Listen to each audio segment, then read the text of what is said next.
Why did you get like that? Yes, we have to tell our people how many you can come because I was.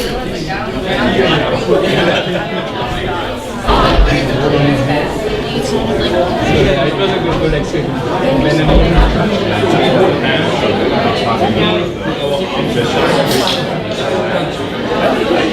You didn't.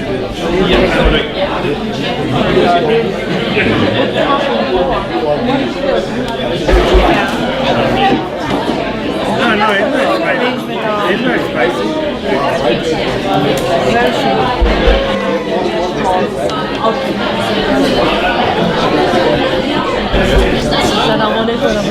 You stick there? That's how I'm trying to like spaces. How's everything going? I really like it. You have enjoyed the food. I would just like to get some feedback. Was the food good or not? Yeah. So, and it was not spicy, right? No. Just the one thing.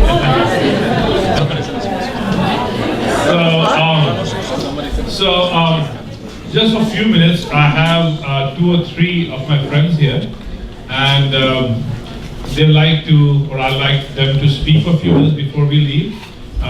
So, Dr. Dean, would you like to speak? He's a physician by profession, and he is a regular member of our Moscow. Thank you very much. Thank you again also for holding these wonderful dinners. They're wonderful.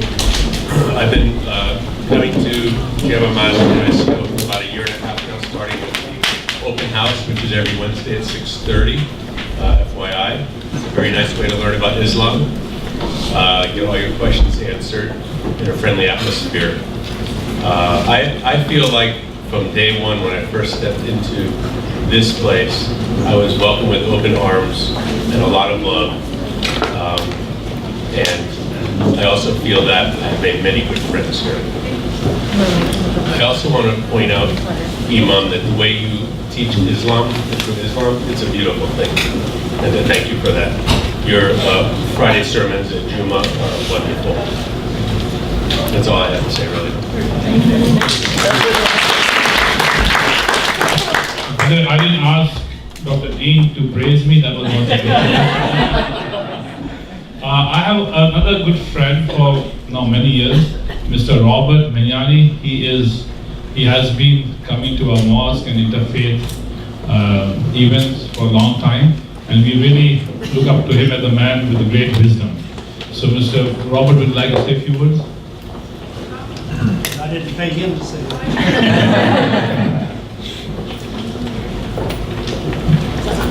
This was a double treat. The fact that I was here again, and then my friend Arthur. I was not expecting that.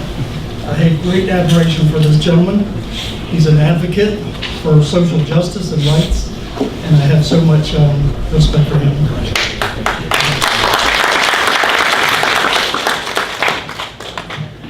About 2 years ago, I was driving the road outside here, and I saw signs many times indicating things of peace and of love. So one day I was coming by and I saw a lot of people gathered outside. So I pulled in, and And I got out, and a number of people congregated around my car. And I said, I know this sounds crazy, but I want to say words of apology for the way that some of you have been treated, not only by some of the citizens of this country, but more by politicians. And those politicians have created divisions, hatred, animosity, and bigotry. And I was so offended. When I stopped to talk to these people, I truly felt regret that this was happening. The gentleman there, who's not here this evening, gave me a card, and he said, come on Wednesday nights when we have open discussions, interfaith discussions. And I've come here many times. And I've become so enlightened of the teachings of Islam. But the most important thing that I've learned, again, we've mentioned several times tonight about the similarities between us as opposed to the differences.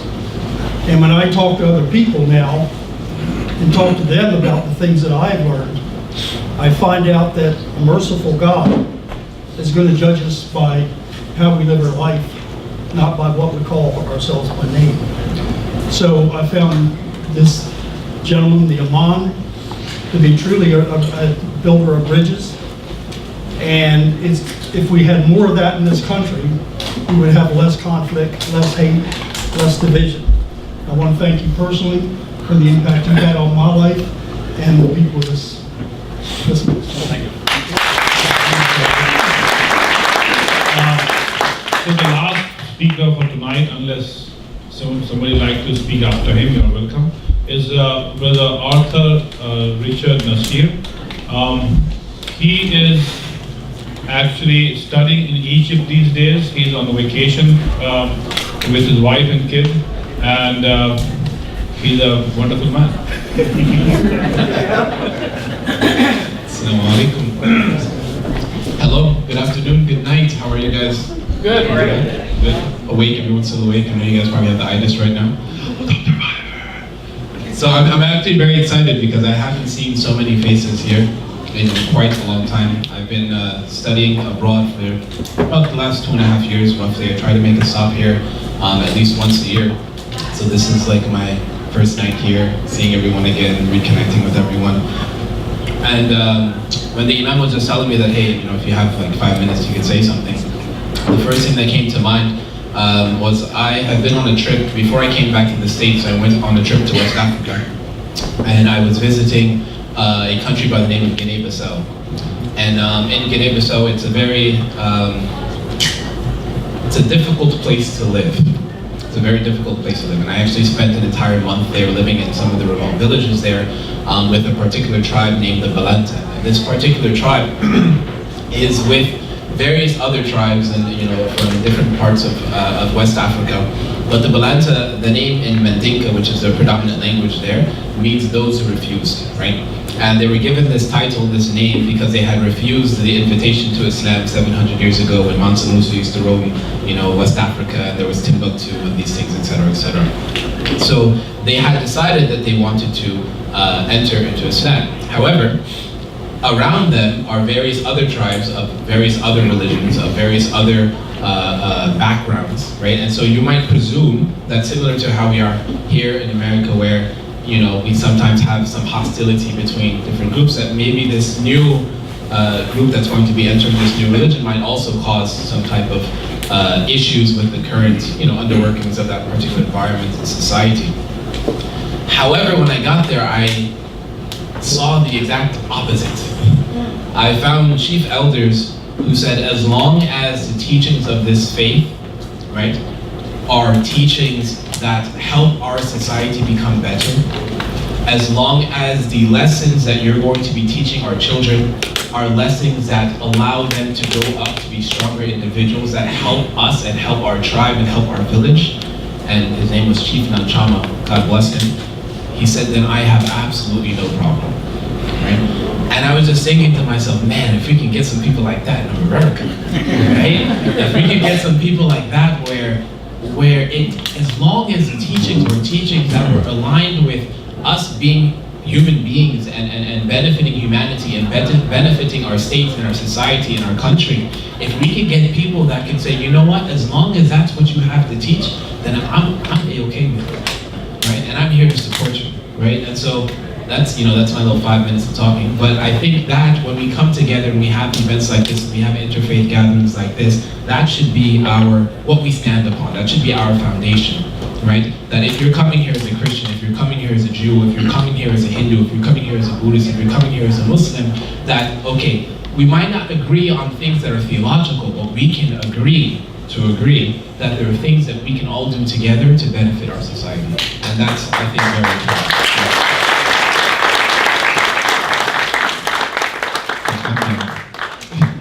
Assalamu alaikum. It was a pleasure meeting all of you, and I hope I have some time to talk to you guys later. Okay, thank you very much. So this brings us to the end, actually, the conclusion of the talking time, but we can still hang in here and talk as long as we want. And if anybody else would like to say anything, you are welcome to come. Otherwise, we'll just sit down and talk for a few minutes. Questions? Q&A. So, Q&A. Girls, are you ready? Okay. Can we just applaud these girls? Because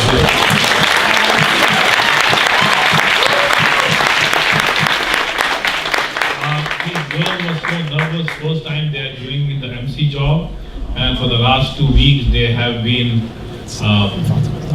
practicing, and so I think they did a good job, right?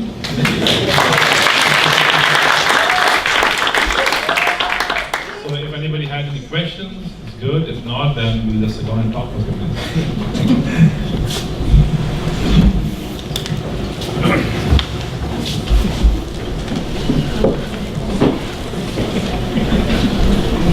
Questions, comments, anything?